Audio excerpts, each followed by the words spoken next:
Hi, this is Bobby Kimbrough, and today, welcome to Off the Cuffs. I'm excited about today because today we have with us Rocky. No, not from the movie Rocky, but we have with us Rocky Joyner, the Chief Deputy here at the Forsyth County Sheriff's Office. Chief. How you doing? Good to see you. I think I've been with you all day today, right? Well, good to see you. So, first of all, I want to welcome you to Off the Cuffs. I'm excited to have you. And the reason we got you here today, I want to talk to you about what's it like being back here? What's it like running the sheriff's office? You're the number 2 guy here. What's it like being a chief deputy, period? What's it like just being here? I got a lot of questions I'm going to ask you. What I love about you most is that iron sharpens iron. You keep me balanced. You keep me on task. We just left a very interesting meeting, and I'm glad you were there. So, for the record, welcome here. Tell us a little about who Rocky Joyner is. Where did you begin your career? And just tell us who you are. Okay. Well, I'm a resident of Forsyth County all my life, born and raised here. When I got old enough to look over the back seat of the car, I used to stare at police cars behind us. That was before you had to be seat belted in. So wow. We could stand in the seat then. But I just remember being amazed every time a police car would get behind us, and so that's just something I always wanted to do. So when I graduated high school, I started college over at Davis County Community College, and after my first semester, the prior sheriff of Davis County, David Grice, was one of my instructors, and he asked me what it was I was wanting to do, and I told him I was wanting to hopefully come back, work for Forsyth County. That was the county I lived in. And he said, well, why are you in school? And I said, well, I thought that's the next step. Once you graduate high school, you go to school. He said, you don't need this to be unless you're going into a state or federal agency, you could just go straight in. So I left after that second semester, applied for rookie school, and went to rookie school here in Forsyth County, and then got hired on at Kernerville Police Department. So I started there in 1988, worked there until 92.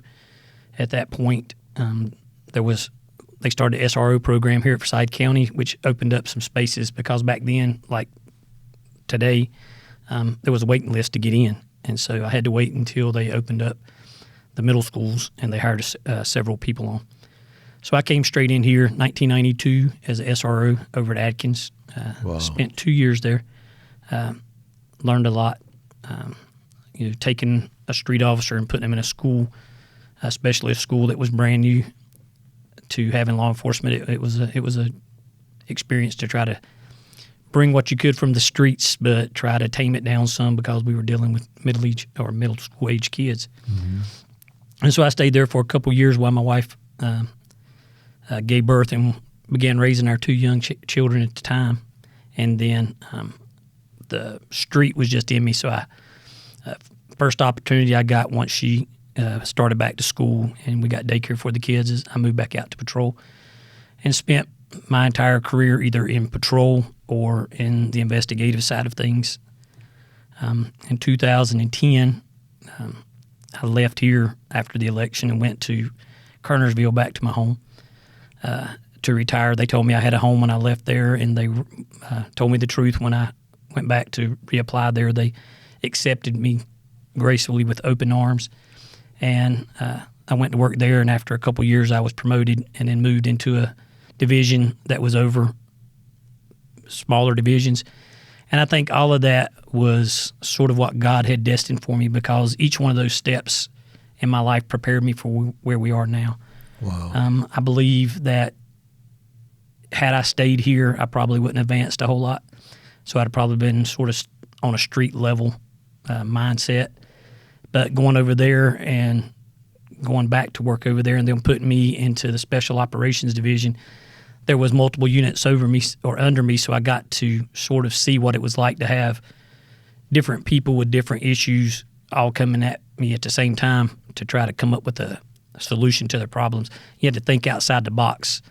And so once I came here and took this job with you, it in a small way prepared me to be ready for all these different divisions to fall under me and deal with multiple issues at one time.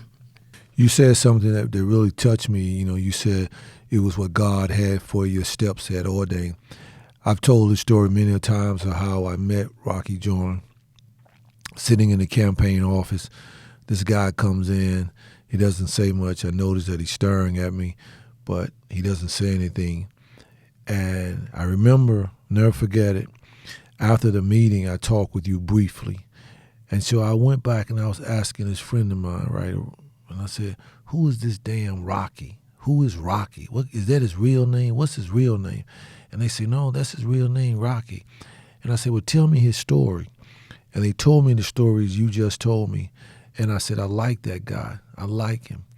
And I never forgot that meeting. And then along the way, you and I would talk and we would chat.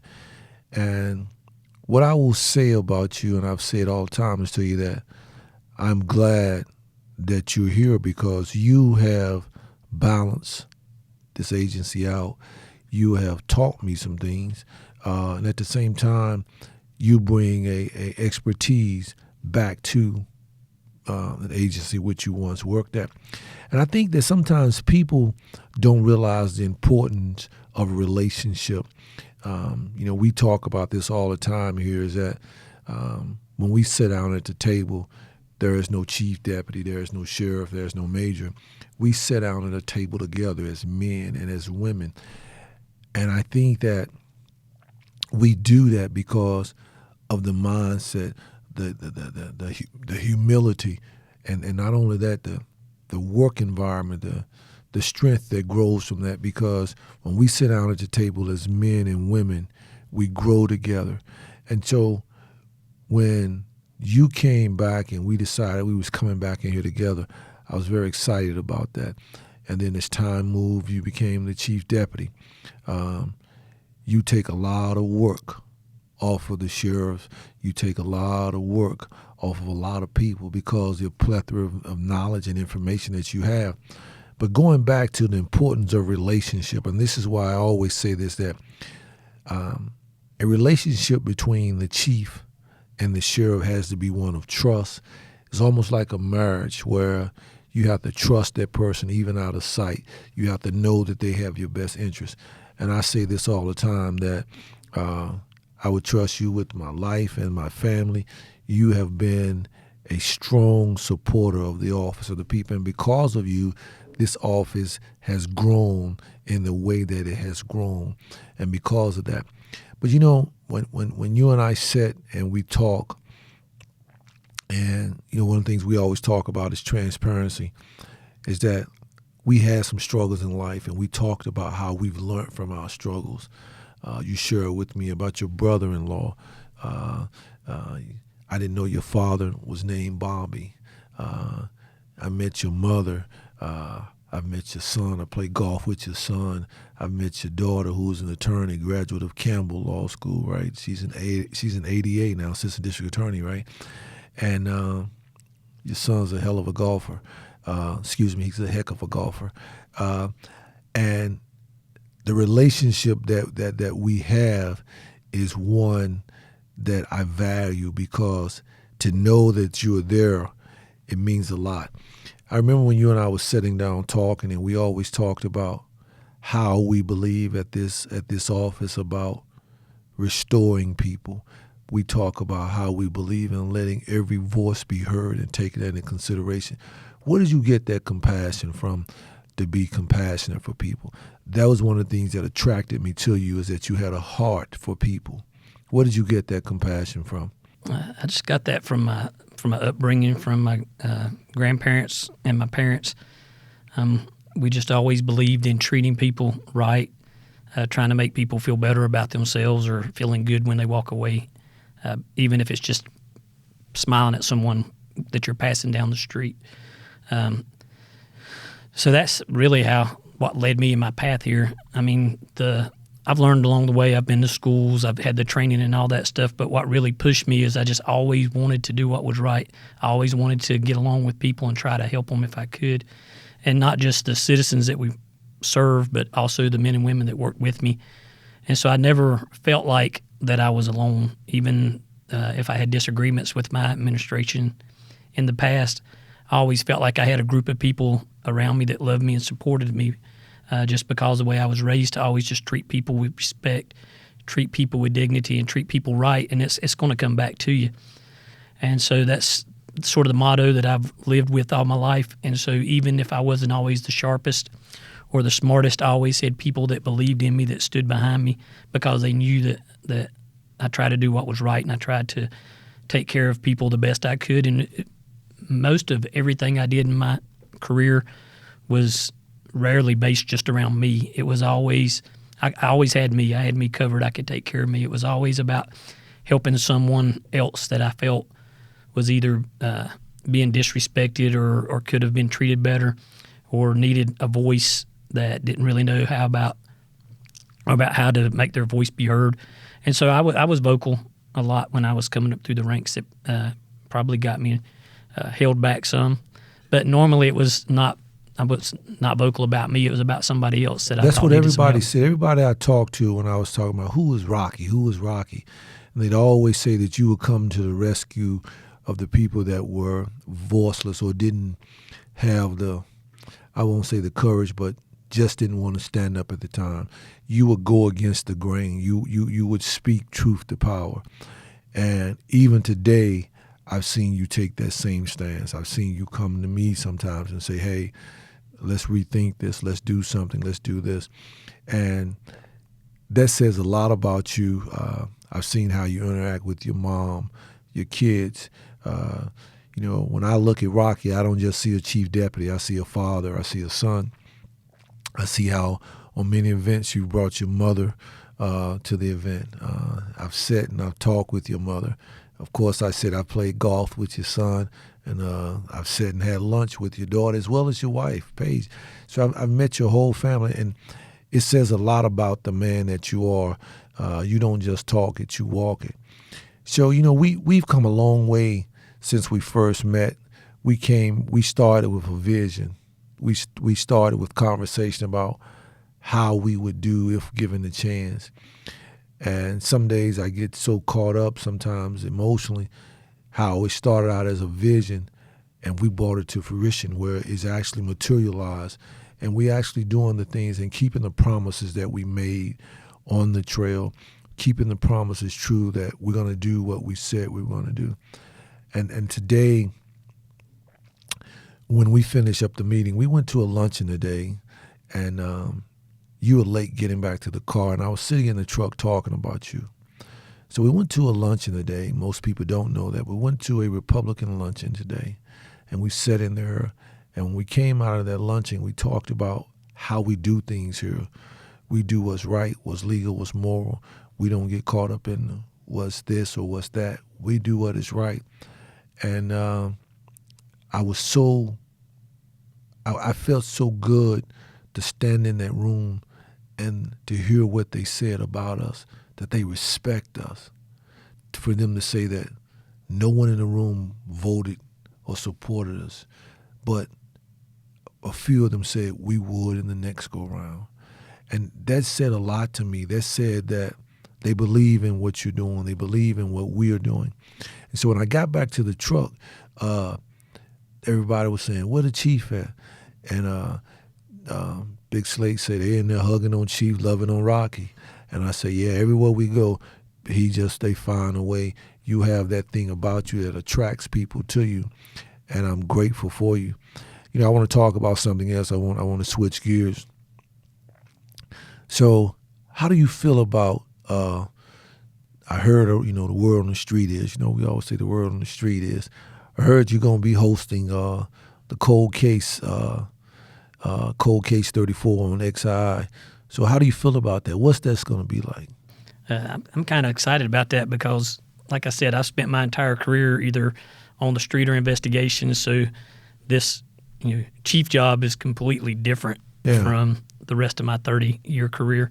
And so this is kind of get me back down to my roots. It's something that I really worked hard on, developing my investigative skills and interview skills. And so I get to step down from that day-to-day operations, running a business role back into the investigative police work role. And it's really been fun and exciting just over the first 2 or 3 that we've reviewed and saw just how workable these cases still are. So you don't know this, right? So Like, sometimes you see people doing something or you see something that sparks something in you. So this guy stopped us at the parade, and we started talking about how will we take the cold case, right? And so you were downstairs one day, and I said, Miss Cole, where's the chief? And she said, oh, he down there working on a case or investigating a case or something. I said, huh? And she said, yeah, he down there in CID. And I said, you know what? Bingo. There it is. And so while you are the chief deputy, you still hands-on. You still find a way to go out, help the troops. You do what you do. And that says a lot about you. So this cold case that you're going to be heading up, doing the hosting those with XII and Winston, what do you hope to accomplish by that? What is the end game on that? Well, the main thing I want to do is get justice for the victims, which I believe the first couple that we looked at, we may be able to do. And for those that we can't solve, is just let the family know that we still care, that their loved ones hadn't been forgotten.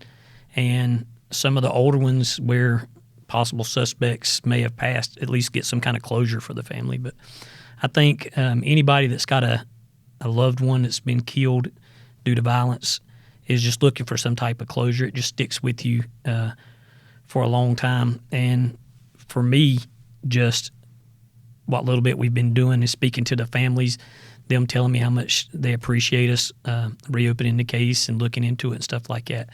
That's what I got the most out of homicide investigation in the past, because the death and destruction it takes its toll on everybody, and you can't bring that person back. But when you can look the family members in the face and say that we've got the guy, we're going to bring justice to him, and your loved one wasn't forgotten, that to me was the most rewarding of any of the stuff that I've done in the past. Wow. So, every day I walk up and down the hallways, right? And you and I have something in common. We both have Bibles in our office. And some days I sit and I give thanks, and I have to ask you this, Ray. Did you ever think that we would be sitting here? I think that we were destined to be here. I really do. I think that the steps that we have taken through our life, the setbacks that we've had, has led us to a point to where we were brought together through fate. Because with both of our story and what we went through, there's nothing else it could be. I mean, we were just pushed together, and our stories are so similar. When we left that meeting, they were asking me, you're Republican your whole life, and you switched Democrat a few years ago. When you switching back? And I told them, and they said, "Are you staying a Democrat so you can support your boss?" And I said, "He's no more Democrat than I am a Republican. We both have a mindset to where we just want to do what's right, and the R, the D is just something beside our name, but we have the same mindset." And it's eerie how someone that was raised completely opposite than me. You were raised in the city. I was raised out in the county, just about as far as you can get without going into another county. But our lives sort of took a similar path. Some of the things we went through, some of our beliefs, and that lets me know that your parents and my parents raised us both the same way, regardless of party affiliation, just on the way they thought. Their ideas toward life was the same as my parents. And so I just think together we are doing what God had intended for us to do, because it's just we were brought together for a reason, and it seems like everything we do is working really well. And I think collectively our backgrounds make it to where we can reach more people. I mean, where if it would have been just a straight Democrat or a straight Republican taking the office, there's always that division. But I think as united as me and you are, we have brought the community together. Even today when we went to there, we was thinking it may end up being an argument, but it seemed like everybody just wants communication. They just want to know what's going on, and 15 minutes into it, after a few explanations, they saw it. They saw why we worked together. Wow, that's so true.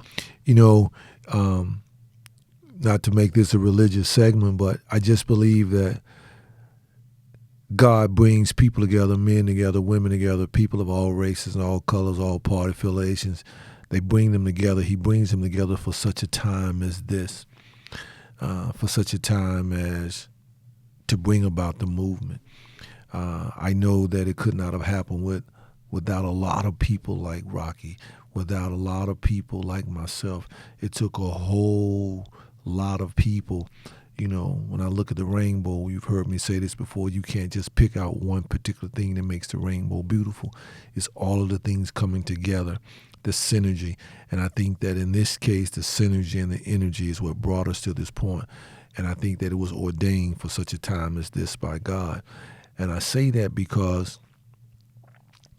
it's amazing to me in this politics things. Politics was new to me, right? I've learned so much. I really thought I was a pretty sharp guy up until politics, right? I've learned so much. I didn't realize how slow I was when it came to politics. I've learned so much in this year and almost a half that I'm amazed. I'm learning something every day. And what I've learned is that how sometimes there are certain people that want to hear from you, and certain times they want to hear from me. But together, our energy, we're able to affect a lot of different people.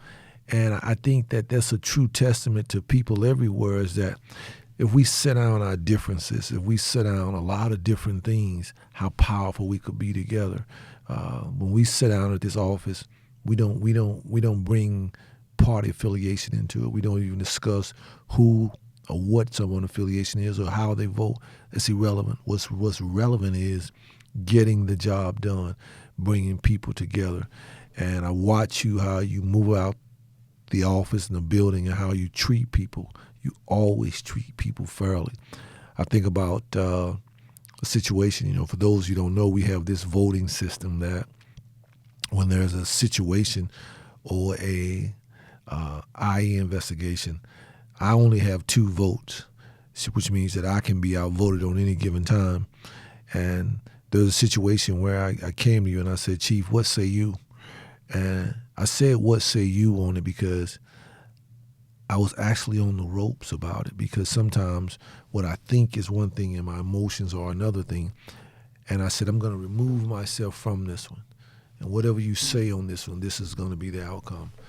And it was very relieving to me and refreshing that I could say that to you and know that the right decision was going to be made. It was refreshing to me to know that there's somebody on the other side of the wall that has a foundation and has a base. And so I want you to know publicly that I appreciate you being here. I love you as a brother. You're doing a heck of a job here, and you keep doing what you're doing.